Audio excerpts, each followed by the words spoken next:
social comment on elderly people being put into old age homes, and the freedom we want from that home also. Even in that home, though there were many friends, this character, my character, wanted the freedom to make her own choices. I like that. Thank you. അപ്പോൾ ഫോണിൽ കൂടെ നമ്മളൊരു 1.5 മണിക്കൂറോളം സംസാരിച്ചിട്ടുണ്ടായിരുന്നു, full കഥ പറഞ്ഞു. അപ്പോൾ ഞാൻ ചോദിച്ചു ഇതിൽ ആരാണ് നായകൻ എന്ന് ചോദിച്ചപ്പോൾ പറഞ്ഞു ജയരാജേട്ടനാണ് പറഞ്ഞു. അപ്പോൾ എനിക്ക് ഭയങ്കര സന്തോഷമായി, കാരണം ജയരാജേട്ടൻ കുറേ വർഷങ്ങളായിട്ട് സിനിമയിൽ നമ്മൾ ഈ പറഞ്ഞ പോലെ അത്രയും എനിക്ക് തോന്നുന്നു ഹെലനിലാണ് ജയരാജേട്ടനെ കുറച്ചുകൂടെ ആൾക്കാർ ആക്സെപ്റ്റ് ചെയ്ത സിനിമ. അതിന് പിന്നെ ഒരുപാട് സിനിമകൾ നമ്മളൊരു പറയുന്ന പോലെ ചായക്കടയിലൊക്കെ കാണുന്ന, അല്ലെങ്കിൽ നമ്മൾ നെല്ലിക്കയിൽ ഒരുമിച്ച് അഭിനയിച്ചിട്ടുണ്ട്. അപ്പോൾ ആ സമയത്തുള്ള പരിചയമാണ്. ഇപ്പം ഹെലന് മുന്നേയും ജയരാജൻ കുറേ സിനിമകൾ അഭിനയിച്ചിട്ടുണ്ട്, അതിനുശേഷം കുറേ സിനിമകൾ അഭിനയിച്ചിട്ടുണ്ട്. എന്നിട്ടും ഇപ്പോൾ നമ്മൾ തിരിച്ചറിയാത്ത, അല്ലെങ്കിൽ ഇപ്പോൾ ഒരു സിനിമയിൽ അഭിനയിക്കുന്ന സമയത്ത് ചിലപ്പോൾ നമ്മളെക്കുറിച്ച് സംസാരിക്കാത്ത ഒരുപാട് റോളുകൾ ചെയ്തിട്ടുണ്ടാവും ജയരാജൻ. പക്ഷേ അത്രയും വർഷം സിനിമയെ തന്നെ സ്നേഹിച്ച് നിൽക്കുന്നു, അല്ലെങ്കിൽ ഇപ്പം ഇന്നിപ്പോൾ നായകനായിട്ട് അഭിനയിച്ചു ജയരാജൻ. അപ്പോൾ അത്രയും സിനിമയെ സ്നേഹിക്കുന്ന ഒരാൾ എന്തായാലും അത്യാവശ്യം ആൾക്കാർ കണ്ട് തിരിച്ചറിഞ്ഞ് അല്ലെങ്കിൽ അങ്ങനെ ആക്സെപ്റ്റ് ചെയ്യണമെന്ന് എനിക്കും ഭയങ്കര ആഗ്രഹം ഉണ്ടായിരുന്നു. അപ്പോൾ ജയരാജൻ്റെ നായകൻ എന്ന് പറഞ്ഞപ്പോൾ എനിക്ക് ഭയങ്കര സന്തോഷമായി, കാരണം എനിക്ക് നെല്ലിക്കോട്ട് പരിചയമുണ്ട് ജയരാജനെ, പിന്നെ അടിപൊളി മനുഷ്യനാണ്. അപ്പം പിന്നെ ഞാൻ കഥ കേട്ട സമയത്ത് ഭയങ്കര രസമുള്ള കഥയാണ്. ഇപ്പം ഞാൻ സിനിമയായിട്ട് ഞാൻ കണ്ടിട്ടില്ല, പക്ഷെ കഥ കേട്ടപ്പോൾ ഭയങ്കര രസമുണ്ടായിരുന്നു. സിനിമയും ഭയങ്കര രസമായിരുന്നു, കാരണം എന്ന് വെച്ചാൽ ഒരുപാട് അവാർഡുകൾ കിട്ടി. ജയരാജനും റാണി മുഖർജിക്കും ബെസ്റ്റ് ആക്ടർ അവാർഡ് രണ്ടുപേരും ഒരുമിച്ചാണ് ഷെയർ ചെയ്തത്. ഏത് ഫെസ്റ്റിവലാണ്? ജാഗ്രൻ ഫിലിം ഫെസ്റ്റിവലിൽ. അപ്പം സിനിമയും ഭയങ്കര എല്ലാവരും പറയുന്ന പോലെ കുറേ ഫെസ്റ്റിവലിന് പോയി ആക്സെപ്റ്റ് ചെയ്ത സിനിമയാണ്. എനിക്ക് തോന്നുന്നത് ഒരു ഫെസ്റ്റിവൽ സിനിമയല്ല, കാരണം ആ കഥ കേൾക്കുന്ന സമയത്ത് നമുക്ക് ഉറപ്പായിട്ട് ഇമോഷണലി ഭയങ്കരമായിട്ട് ഫീൽ ചെയ്യും. ആ ഒരു ഏജിലുള്ള ആൾക്കാർക്ക് അത് കഴിഞ്ഞാലും ഭയങ്കര ഇമോഷൻസ് ഉണ്ട് ഈ സിനിമയിൽ. ഉറപ്പായിട്ട് എല്ലാവർക്കും അത് കണക്ട് ചെയ്യാം, എവിടെയെങ്കിലുമൊക്കെ ഫീൽ ചെയ്യും എന്നുള്ളത് 100% ഉറപ്പാണ്. അപ്പോൾ എന്തായാലും സിനിമ നാളെ തിയേറ്ററിൽ എത്തുകയാണ്. ഞാനും സിനിമ കാണാൻ വെയിറ്റ് ചെയ്യാണ്. എന്തായാലും സന്തോഷമുണ്ട് ജയരാജൻ ഇനിയും ഇതേപോലെ നല്ല സിനിമകൾ ചെയ്യാൻ പറ്റില്ല. എനിക്കും എല്ലാവർക്കും നല്ല സിനിമകൾ, കാരണം അഭിയത്തിൻ്റെ കയ്യിൽ ഒരുപാട് കഥകളുണ്ട്, നല്ല രസമുള്ള കഥ. നമ്മൾ കുറച്ച് കഥകളൊക്കെ സംസാരിച്ചിട്ടുണ്ട്. അപ്പോൾ അഭിയത്തിൻ്റെ വേറൊരു സിനിമ ഇപ്പം ഓൾറെഡി ചെയ്ത് കഴിഞ്ഞു. അപ്പോൾ അങ്ങനെ ഒരുപാട് കഥകളുണ്ട്. അപ്പോൾ അഭിയത്തിൻ്റെ അടുത്തുള്ള സിനിമകളിലും എനിക്ക് ഭാഗമാകാൻ വേണ്ടി പറ്റട്ടെ എന്ന് ഞാൻ ആഗ്രഹിക്കുന്നു. Thank you. അതുകൊണ്ട് തന്നെ ആ ഒരു കൂട്ടായ്മയുടെ എഫർട്ട് ആ സിനിമയിൽ കൃത്യമായി കാണാനാണ്. ഇവിടെ പറഞ്ഞ പോലെ തന്നെ ഇതൊരു അവാർഡ് സിനിമയൊന്നും അല്ല.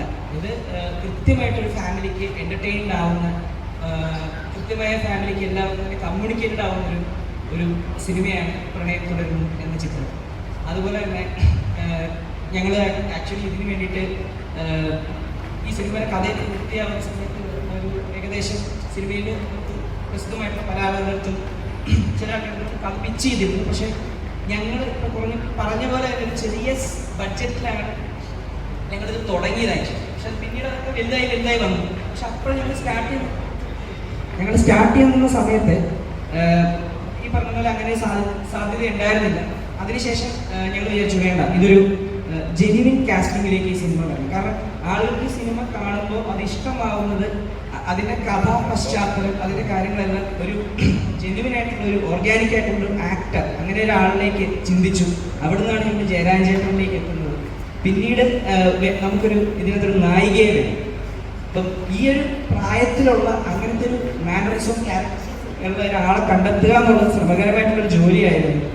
അങ്ങനെ ജയരാജൻ ചേട്ടൻ വരികയും പിന്നീട് ലീലാമാമിൻ്റെ അടുത്ത് കഥ പിച്ച് ചെയ്യുന്നു. അതായത് കഥ ഞാൻ രാവിലെ അയച്ചു കൊടുക്കുന്നു. മാഡം രാവിലെ ഞാൻ സ്ക്രിപ്റ്റ് കൊടുത്തു, വൈകിട്ടായപ്പോൾ തന്നെ എന്നെ വിളിച്ചിട്ട് I am interested and happy to do this film with U.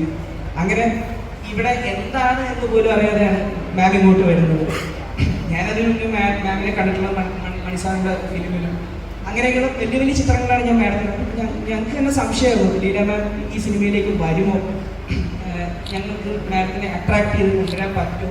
കാരണം അങ്ങനെ അട്രാക്ട് ചെയ്യാൻ മാത്രമുള്ള ഒരു സന്നാഹം, ഒരു ബാക്കപ്പോ, ഒരു പശ്ചാത്തലമോ ഒന്നും ഞങ്ങളുടെ ആർക്കും ഉണ്ടായിരുന്നില്ല. പക്ഷെ ആ കഥയാണ് ഇന്ന് ഞങ്ങളെല്ലാവരും ഇന്ന് ഇവിടെ ഒരുമിച്ചിരിക്കുന്നതിൻ്റെ ഏറ്റവും വലിയ അടിസ്ഥാനം എന്ന് പറയുന്നത്. അപ്പം നാളെ സിനിമ ഞങ്ങൾ റിലീസിന് പോവുകയാണ്. വളരെ കുറച്ച് സ്റ്റേഷൻസ് എടുത്തിട്ടുള്ളൂ, പക്ഷേ എനിക്ക് വിശ്വാസമുണ്ട് ഈ സിനിമയ്ക്ക് നല്ലൊരു അഭിപ്രായം. കാരണം ഓൾറെഡി നമ്മൾ ഏകദേശം 1 വർഷത്തോളം ഓൾ ഓവർ ദ വേൾഡ് ഒരുപാട് ഫെസ്റ്റിവലുകൾ സിനിമ നമ്മൾ കൊണ്ടുപോയി ചർച്ച ചെയ്തു. അവിടെ നിന്നൊക്കെ ഭയങ്കര ഹാപ്പിനെസ് ആണ്. ഇപ്പോൾ ഈ റീസെൻ്റ് ഞങ്ങൾ ഇരിങ്ങാലക്കുടയിലൊക്കെ ഫെസ്റ്റിവലിൽ പോകുമ്പോൾ അവിടെ ഞാൻ ചെല്ലുന്ന സിനിമ കഴിയുന്ന സമയത്താണ്. അവിടുന്ന് ഞങ്ങൾ സിനിമ കണ്ടു കഴിഞ്ഞിട്ട് പുറത്തോട്ടിറങ്ങുന്ന സമയത്ത് ഒരുപാട് ആൾക്കാർ എൻ്റെ അടുത്ത് വന്ന് ഭയങ്കര ഹാപ്പി ആയിട്ട് ചിരിച്ച് സംസാരിക്കുന്നു. അവർക്ക് എന്നെ ഒരുപാട് നാളായിട്ട് പരിചയമുള്ള പോലെ അവർ സംസാരിക്കുന്നു. എനിക്ക് വിശ്വാസമുണ്ട് അത് എന്നോടുള്ള പരിചയമല്ല, ആ സിനിമ അവരെ അത്രയും ഇൻഫ്ലുവൻസ് ചെയ്തു, അല്ലെങ്കിൽ ആ സിനിമ അവരെ അത്രയും ഇഷ്ടപ്പെടുത്തി, ആ സിനിമയോടുള്ള ഇഷ്ടമാണ് അവർ എന്നോട് കാണിക്കുന്നതെന്ന് എനിക്കപ്പോൾ തന്നെ തോന്നുന്നു. ഇത് എൻ്റെ സക്സസ് അല്ല, അത് ആ സിനിമയുടെ സക്സസ് ആണ്.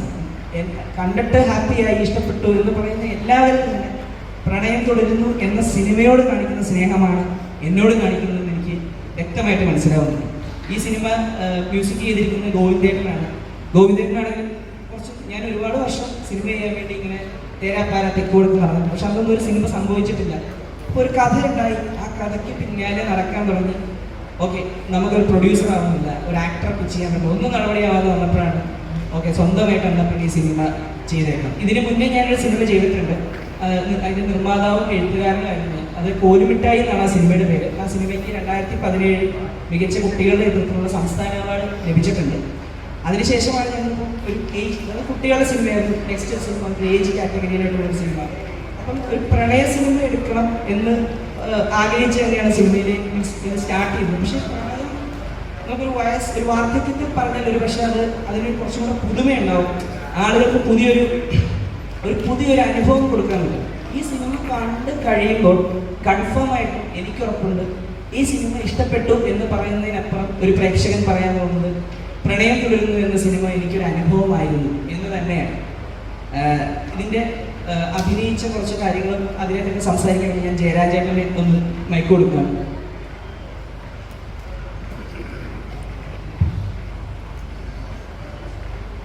പ്രിയമുള്ളവരെ, ഇവിടെ എത്തിപ്പെട്ട നിങ്ങൾക്ക് എല്ലാവർക്കും എൻ്റെ കുത്തുകൾ എന്താ സംസാരിക്കേണ്ടത് ഒരു കാര്യം കിട്ടിയിട്ടില്ല.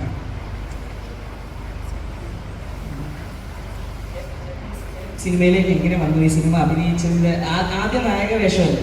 ആദ്യത്തെ 70 വയസ്സിൽ അല്ലെങ്കിൽ 40 വർഷം സിനിമയിലുണ്ടായിട്ടുള്ള ആദ്യ നായക വേഷമല്ലേ? അപ്പം അതേ പറ്റിയിട്ട് അതിൻ്റെ ഒരു അനുഭവം ആളുടെ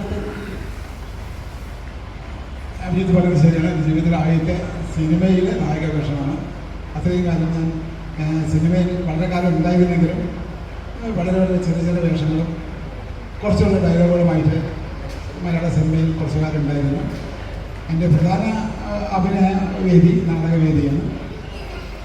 ആദ്യമായിട്ടാണ് നായിക വേഷം ചെയ്യുന്നത്. അത് എത്തിപ്പെടുന്നത് ഹെലൻ എന്ന് പറയുന്ന ഒരു പടത്തിൽ നിന്നാണ്. എന്നെ അഭിജിത്ത് കണ്ടെത്തുകയും എന്നോട് കാര്യങ്ങൾ പറയുകയും വളരെ ചെറിയ സബ്ജക്റ്റാണ്, വളരെ ചെറിയൊരു സാമ്പത്തിക കൊണ്ട് നടത്തുന്ന ഒരു സിനിമയാണ്, പിന്നെ സഹകരിക്കണം, സ്ക്രിപ്റ്റുകൾ കൂടെ പറഞ്ഞു തന്നു. അങ്ങനെ അവിടെ ക്യാമറമാൻ സന്തോഷ് ഭായി നമ്മളെ കോഴിക്കോട് വരികയും അത് കൂടുതൽ കാര്യങ്ങൾ വിശദമായി പറയുകയും അങ്ങനെയാണ് ഒരു ദിവസം എത്തുന്നത് എന്ന് പറയുന്നത്. ഞാൻ ലൊക്കേഷനിലെത്തുന്നു. വളരെ വളരെ പരിമിതമായ രീതിയിൽ തന്നെയായിരുന്നു. അന്നാണെങ്കിൽ കോവിഡിൻ്റെ ഒക്കെ ഏതാണ്ടൊരു കാലഘട്ടം. അങ്ങനെ ഞങ്ങളുടെ എല്ലാവരും കൂടി ഒന്നോ രണ്ടോ വീടുകളിലൊക്കെയാണ് താമസിച്ച് പിടിച്ചു. അങ്ങനെ ആ ഷൂട്ടിംഗ് മുന്നോട്ട് പോയത്.